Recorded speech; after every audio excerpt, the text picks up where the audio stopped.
All right, back at it on the left-hander chassis again tonight. So just finished up a few more things, just kind of taking a break, figure I'd make a video and give you guys kind of a progress update of where we're at with this thing. So one thing you'll notice is we got the rear bumper cover on. Actually just went ahead and bought a new one.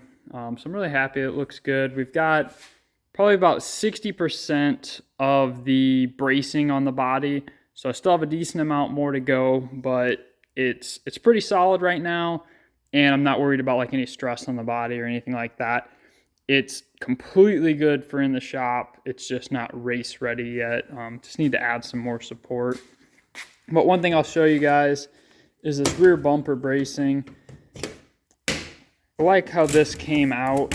It's one thing that I didn't like in the past with the other cars, how it was supported to the spoiler. So let me get this trunk out of the way. So like, you can literally push this car, rock it, do whatever you want to do off the spoiler. Now you don't want to do that with the Lefthander, but off the bracket. And the reason is we've got all this bracing in here. So it kind of looks like a spider web back up underneath there of just different braces. And then it's got a bar that runs across the top here. And then it's got another bar that comes into the back and bolts into all this. Now, it's actually a used brace that we had, but I was able to adapt it to this car, so we never used it in the past. And what I did is I made these tubes down here with a jam, well, basically with a bolt and a jam nut. For this brace, will slide down in it, so it's completely removable. We can remove the bumper, and it's adjustable. And then I made that tab off the bottom that actually has a bolt that goes through the tube to bolt onto that. So it's all completely removable. That came out really well, so I'm really happy with that. You can see the same thing on this side. Let me grab my flashlight and I can show you guys a little better here.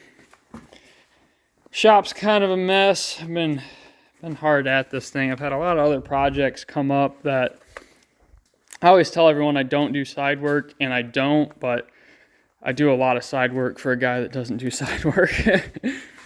But yeah, you can see those tabs down there. You can see this bracing.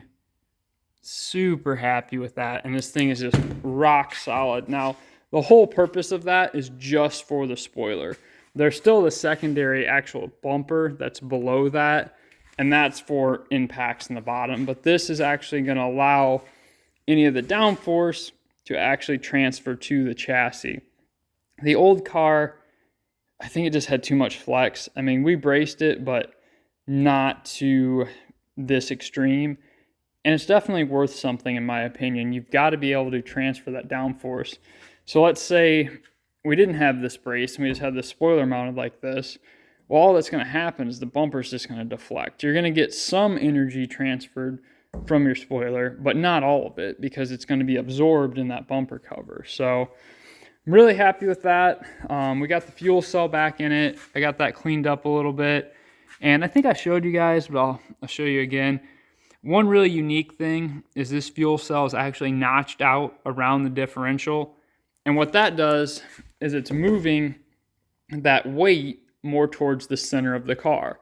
With a circle track car, you want to have the car really balanced, and you want your weight to be as close to the middle of the car as possible. Having weight hanging out over the rear axle is never a good scenario. You always want to keep that to a minimum. So I'm really happy with that fuel cell and the way that turned out.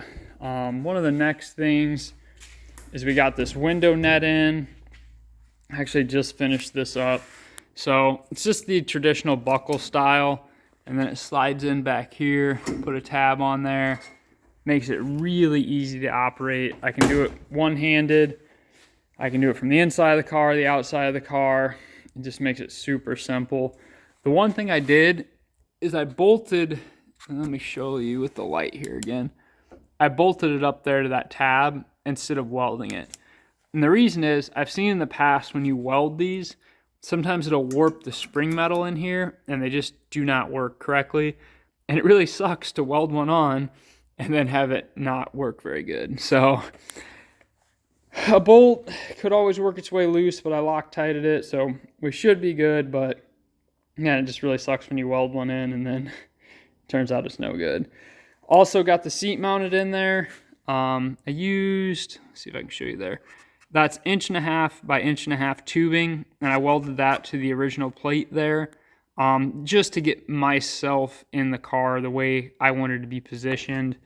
And then you have the 1.5 or it's 1.75 bar down at the bottom there, and that actually has kind of like a nut cert welded into the bars, so I was able to use a 1/2 inch 13 bolt, basically about there and there at the base of the seat, and bolted in there and got that all situated. I did have to remove the seat and kind of remount it 2 or 3 different times to get it exactly where we wanted.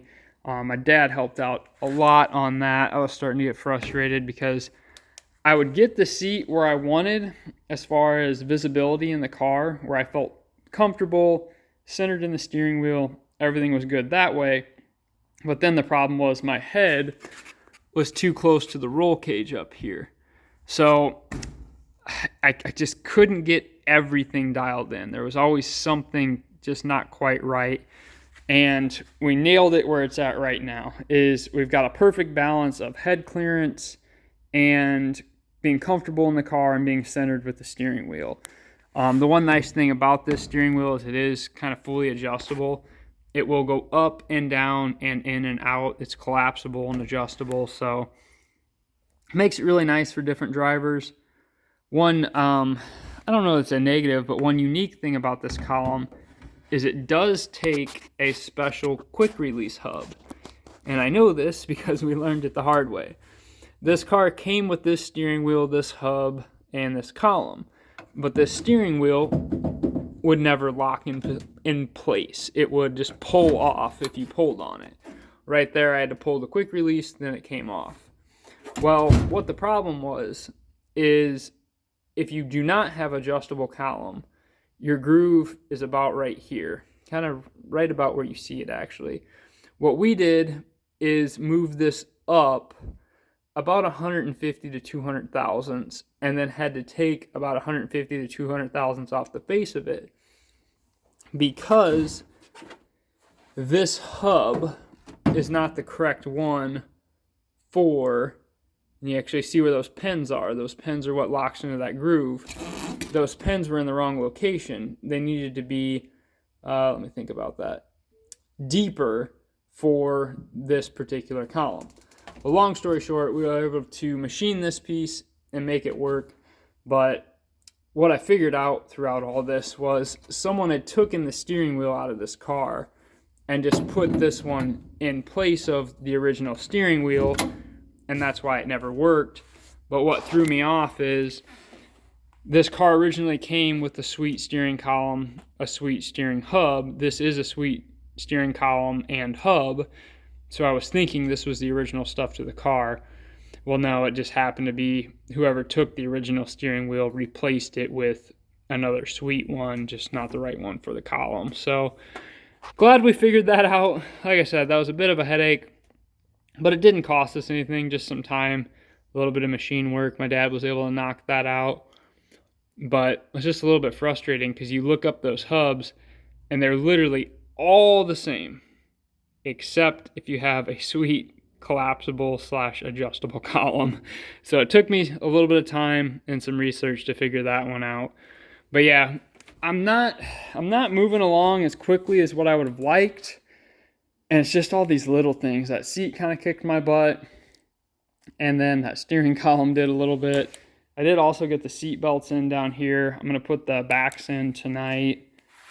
And I did some bracing on the front end. I do need to still add some more braces. It's just loosely braced right now, but the bumper height is set, the ride height is set, our fender clearances to our wheel wells are all set.